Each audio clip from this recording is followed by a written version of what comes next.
for him. Punky the dog will live at least another 30 days. The 4-year-old Australian cattle dog has been kept in a Vancouver shelter for the past 2 years.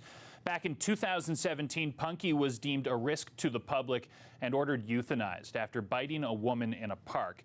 Last week, a BC Court of Appeal judge stayed Punky's execution, giving his owner's lawyer leave to appeal to the Supreme Court of Canada. This happened on the day Punky was scheduled to be put down.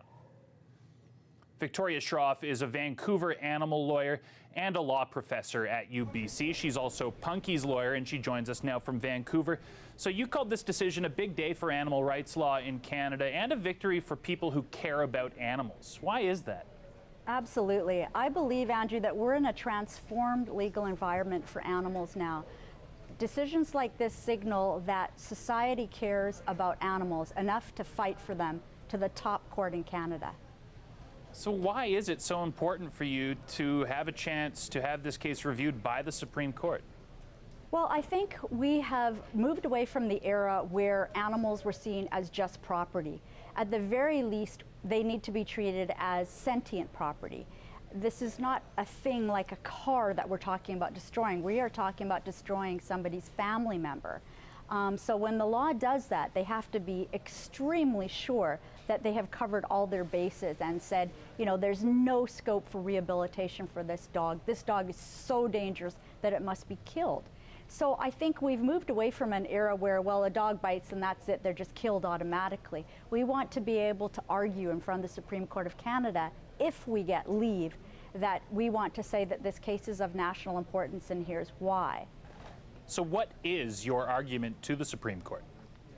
Well, we're saying that I won't get into the nitty-gritty of it, but the overall impression of what we're going to be doing is we're going to be saying animals matter. They are family members at home, but they are property in the courts. And how we're seeing that has shifted. Most people feel that the family dog or their cat or any other companion animal is really like a family member. And we want to say that this is something that we need to take a look at. We need to be able to have judges make decisions based on the animal before them, not make generalizations, to be able to say, here's the expert evidence that I've seen, and I can weigh in this way and say that this animal has this possibility of rehabilitation. And of course, it's about measuring public safety with the rights and responsibilities of dog guardianship or ownership. We're not impervious to that. Of course, public safety is very important to us too. How do you balance that? I think there are ways to balance that without killing animals. The one is to say, let's socialize dogs and their people and figure out how we can do that so that everybody remains safe and still having an enjoyable time. I mean, you know that if you've been to a dog park, kerfuffles and interactions happen all the time that are not necessarily great. So how do we fix that? I really believe education is a huge cornerstone. So what is the timeline on this going forward? So, yeah, going back to the decision that the Court of Appeal made, which I believe is without precedent to date, our BC Court of Appeal last Friday said that we are permitted to now seek leave to appeal within 30 days to the highest court in Canada. And to my knowledge, a case like this has never come before the court. So a panel of 3 judges will receive our application and make a decision maybe in a couple of months as to what's going to happen, whether or not we are actually going to get to go to Ottawa and have our case heard. What are you expecting? It's a long shot.